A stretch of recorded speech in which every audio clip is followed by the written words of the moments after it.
Guys, ഇന്ന് ഗോൾഡിൽ എനിക്ക് നല്ലൊരു ഓപ്പർച്യൂണിറ്റി ഉണ്ടായിരുന്നു. പക്ഷേ ഞാനത് എടുത്തിട്ടില്ല. കാരണം ഞാനിന്ന് ഫുള്ള് ചാർട്ട് റീഡ് ചെയ്തപ്പോൾ എനിക്ക് മനസ്സിലായ ഒരു കാര്യം, എപ്പോഴൊക്കെ പ്രൈസ് ഇതുപോലത്തെ നല്ലൊരു വിക്കോട് കൂടി നല്ലൊരു ഹാമർ ക്യാൻഡിൽ ക്രിയേറ്റ് ചെയ്യുന്നു, അതിനുശേഷം അതിന്റെ ലിക്വിഡിറ്റി എടുത്തതിന് ശേഷം ഡൗൺ സൈഡിലോട്ടോ അല്ലെങ്കിൽ അപ്പ് സൈഡിലോട്ടോ പോകുന്നതായിട്ട് കാണാൻ പറ്റും. നോക്കുവാണെങ്കിൽ ഇവിടെ നല്ലൊരു വിക്ക് ക്രിയേറ്റ് ചെയ്തു, ലിക്വിഡിറ്റി എടുത്തു, അപ്പ് സൈഡിലോട്ട് പോയി. ദെൻ വിക്ക് വന്നു, ലിക്വിഡിറ്റി എടുത്തു, അപ്പ് സൈഡിലോട്ട് പോയി.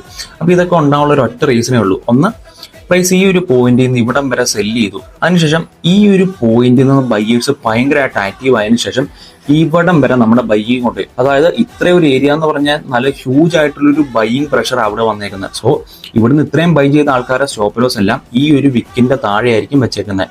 സോ പ്രൈസ് താഴോട്ട് വന്നു, ആ പ്രോപ്പറായിട്ട് ആ ഒരു ലിക്വിഡിറ്റി എല്ലാം എടുത്തു, അപ്സൈഡിലോട്ട് പോയി.